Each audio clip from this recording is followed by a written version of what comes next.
seul, tant pis. Ouais, c'est juste que le temps que ça veut dire, dites-le lui, c'est plus facile. C'est bon,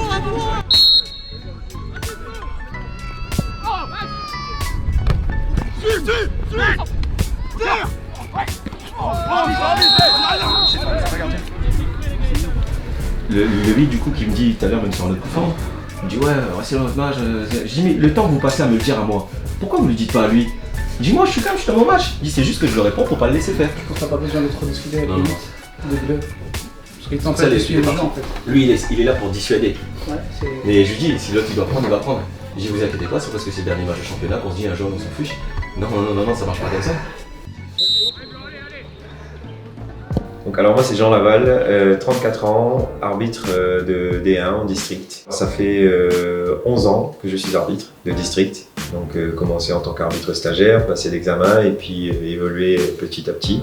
Pourquoi je suis devenu arbitre? Pendant les moments où j'étais encore joueur pour s'amuser avec les copains, il en manquait toujours un pour que le match il se déroule correctement. Et le fait de se mettre à la place de cet homme au plein milieu du terrain qui doit prendre ses décisions, certes sans la formation, sans connaître les lois du jeu, mais que pour s'amuser, ça donne quand même envie de se dire pourquoi pas passer l'examen. Et on en sort autrement, parce que l'arbitrage c'est quand même c'est une école de la vie, mine de rien. La routine d'un arbitre c'est déjà, on sait où on va aller le dimanche, donc déjà la préparation elle commence avant le week-end.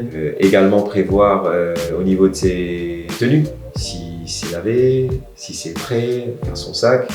Les chaussures, les crampons, est-ce qu'on les a quand même préparés aussi également? Parce que voilà, arriver avec des crampons en bon état, ça ne le fait pas trop parce qu'on a quand même un côté esthétique, on représente quand même, on a un écusson, on représente le district de la Somme. Entre guillemets, les lois du jeu, c'est nous et on est là pour l'appliquer. Et en amont, il y a aussi la partie physique de la semaine, l'entraînement. On se met en condition psychologiquement et de se dire commencer à se préparer déjà à rentrer dans sa bulle pour son match du dimanche.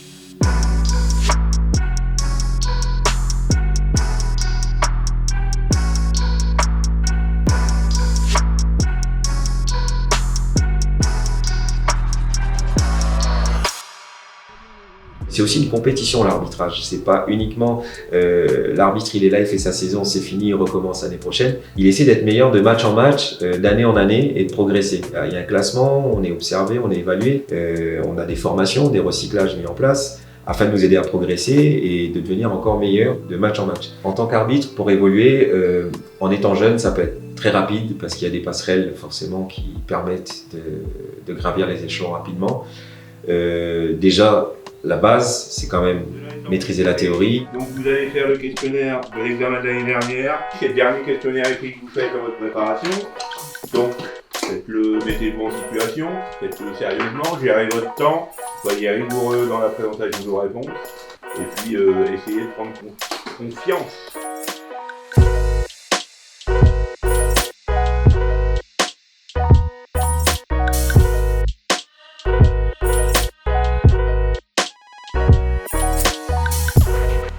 Ensuite, on vous classe en fonction de votre niveau et après, tous les ans, vous pouvez éventuellement monter de catégorie jusqu'à arriver en D1 et là, vous pouvez prétendre à devenir arbitre de ligue pour ensuite aller au niveau régional.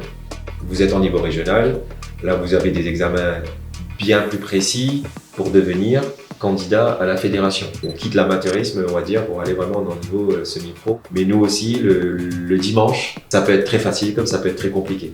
Donc du coup, le travail, il est fait de la même façon, c'est les mêmes lois du jeu qu'on applique. Bien sûr, on n'a pas la VAR, mais ça s'applique de la même façon.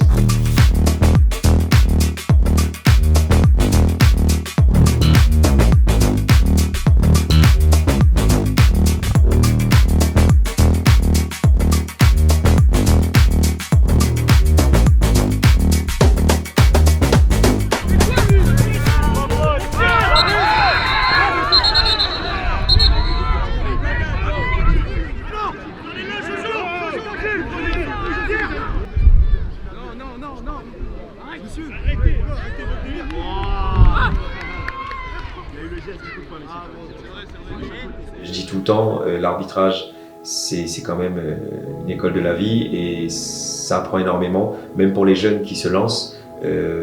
Quelques années plus tard, leurs parents surtout, ils sont fiers des adolescents et des futurs adultes qui deviennent parce que ça leur apporte quand même, il y a une certaine discipline, c'est strict dans le bon sens, c'est cadré, et ça nous pousse à prendre des décisions, à prendre des responsabilités.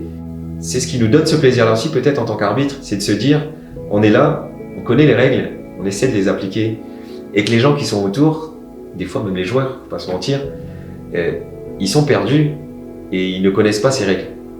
Même en fin de saison, ça arrive encore, on apprend certaines règles à certains joueurs. Donc il y a aussi la partie pédagogique. L'arbitre aussi doit être un bon pédagogue. Moi je suis l'adversaire. Vous me défendez, je suis derrière vous.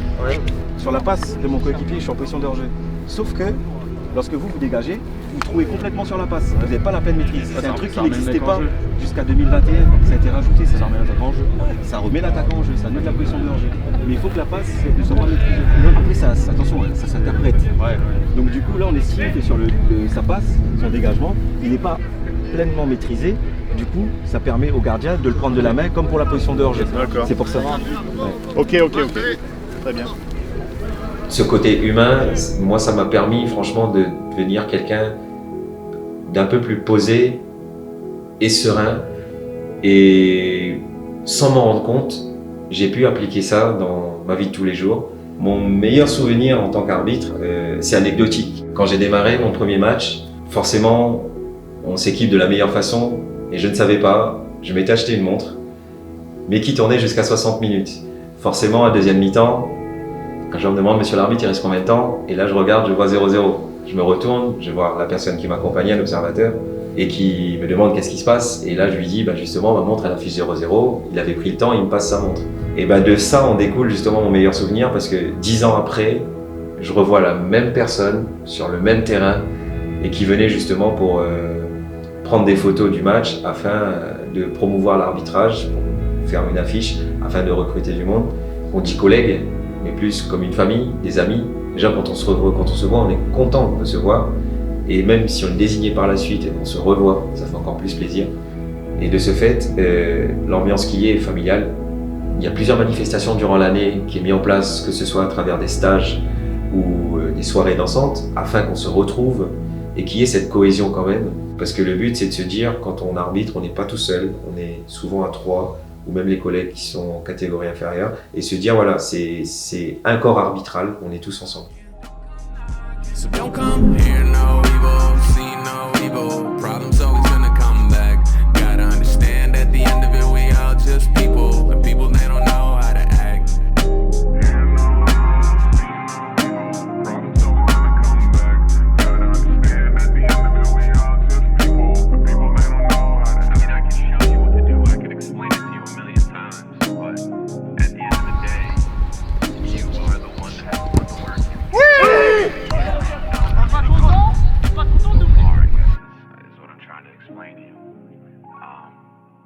But just keep going, man. Like, you're gonna get it.